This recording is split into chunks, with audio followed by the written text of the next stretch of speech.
حبايب قلبي عاملين ايه؟ يا رب تكونوا كلكم بخير وصحة وسعادة يا رب. نبدأ الفيديو كده ببركة سيدنا النبي، اللهم صل وسلم وبارك عليك يا حبيبي يا رسول الله. النهاردة معانا فيديو سهل وسريع وممتع الصراحة، وهنعمل حواوشي بأقل التكلفة، مش أقل تكلفة أوي نظرا للأسعار اللي بقت فوق، ومش هنعمله بلحمة مفرومة، هنعمله بالفراخ. سهل وسريع وطعم جدا وولادك هيحبوه. بصي البيت كله هيقولك اعمليه لنا كل يوم من كتر ما هو جميل، وانت هتكوني عايزه تعمليه كل يوم من كتر ما هو سهل.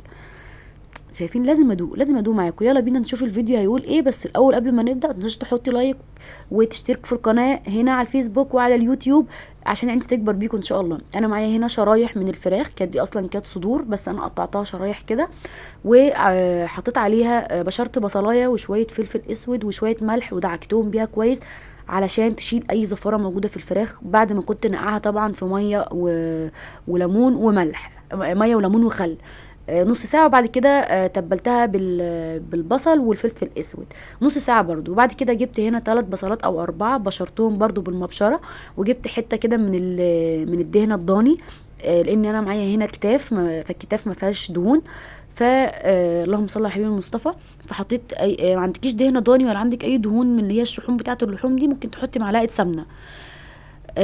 بعد كده هنخرط اللحمه ديت، لحمه الفراخ دي بالمخرطه. ما عندكيش كبه الحاجه ديك ولا حاجه تعصبك، هنجيب المخرطه بتاعه الملوخيه. المخرطه دي موجوده في كل البيوت المصريه، مفيش بيت قديم ولا جديد الا ما فيه المخرطه دي. تمام. فايه، اعملي الحواوشي كده لاولادك في البيت، لان والله ما عاد حاجه مضمونه من بره البيت. انا كنت باكله من بره البيت، انا مش باكل لحمه، انا باكل بصل، واللحمه اللي محطوطه فيها كمان ماهاش لحمه، يعني الله اعلم بتبقى محطوطه عامله ايه. فما بتاخدش وقت والله العظيم، لان انت مقطعاه شرايح زي شرايح البانيه. فهاتك بقى كده يا خرط يا خرط.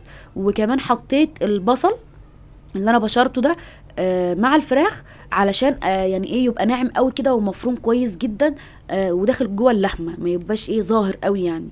وكمان انا بشرته ما ضربتوش في الكبه، علشان ايه كله النهارده من غير استعمال اي اجهزه كهربائيه، كله كده ايه بالايد. استعملي ايدك يا اختي. وكمان خرطت برضو الفلفل. انا كل مره بعمل فيها معاكم الحواوشي بحط توم، انا المره دي ما حطيتش توم، لان ايه اللهم صل على زوجي العزيز وقرة عيني الحاج صاحب البيت كانت بطنه عمال توجعها، فقلنا ايه بلا منها ايه التوم علشان ما نزيدش ايه الطين بله يعني. لحد ايه ما وصلت بقى للفلفل ان هو ناعم معايا خالص كده، هنزل كمان بالبصل اديله كمان خرطه. انا قلت لكم في الاول ان انا حطيت نص كميه البصل على اللحمه، والنص التاني هخرطه كده مع الفلفل، وبعد كده هحط كل الحبكشكنات كلها على بعضها. تمام، ايوه بالظبط كده. وهعمل بقى الم بقى كل الكلام الجميل ده كده على بعضه.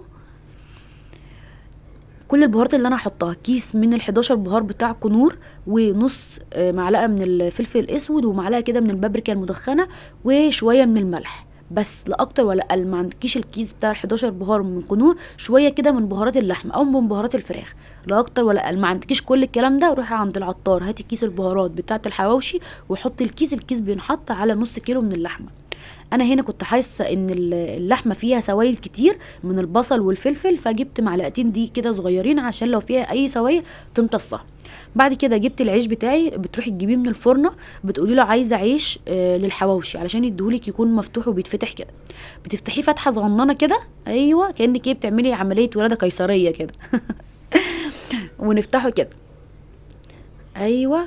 ما تفتحوش قوي، يا دوبك ايه يكون على قد ايدك علشان ما يتقطعش مننا في الفرن يعني. بعد كده تجيب صينيه بتكون بتدخل الفرن بتاعك، وهدهنها زيت. الحواوشي يعني بيحب الزيت الكتير شويه علشان ما يتحرقش منك في الصينيه في الفرن. هحشي بقى بتاخدي بقى كميه لحمه محترمه كده وتحشي الحواوشي بتاعك، وبعد كده تحطي رغيف في الصينيه من فوق ومن تحت تدهنيه بالزيت كده. وجماعه حطوا لحمه كتير يعني، ما تستخسروش في نفسكم، انتوا اللي هتاكلوا انتوا وولادكم يعني، فاهمين؟ لو فاهمين قولوا فاهمين، طول الفيديو اقول لكم فاهمين فاهمين. ايوه كده. بعد كده ايه هعمل دوت محشي جبنه موتزاريلا، ايوه. خليه كده يبظ ويطز من كل النواحي كده. في ناس بتتضايق من الكلمه دي يا جماعه، من كلمه ابظ وطز ولز. انا عملت 6 رغيفه وكمان فضل شويه كمان منها. نعمل بقى شويه طحينه على ما الحواوشي يطلع من الفرن. جبت هنا شويه طحينه وهنزل عليهم بعلبه زبادي. جماعه الطحينه بالزبادي بتروح في مكان تاني خالص، بتبقى طعمه جدا. حط هنا شويه من الملح ورشه كده من الكمون، ولو عندك كزبره كمان حط رشه من الكزبره. ورشه صغيره خالص خالص من الفلفل الاسود وشويه خل. وطبعا هزودها ميه حسب ما بتحتاج، بس انت لما بتحطي الزبادي هي بتحتاجش ميه كتير، لان انا ما بحبش الطحينه تبقى قوامها صايص، بحبها تبقى ماسكه نفسها شويه كده. شوف حاجه بسيطه جدا في كوبايه الزبادي اللي احنا لسه مفضيينها. واضربي بقى فيها يمين وشمال كده لحد ما توصل للقوام اللي انت عايزاه. كنت بدوقها يعني، كنت عشان لو عايزه ملح ولا حاجه.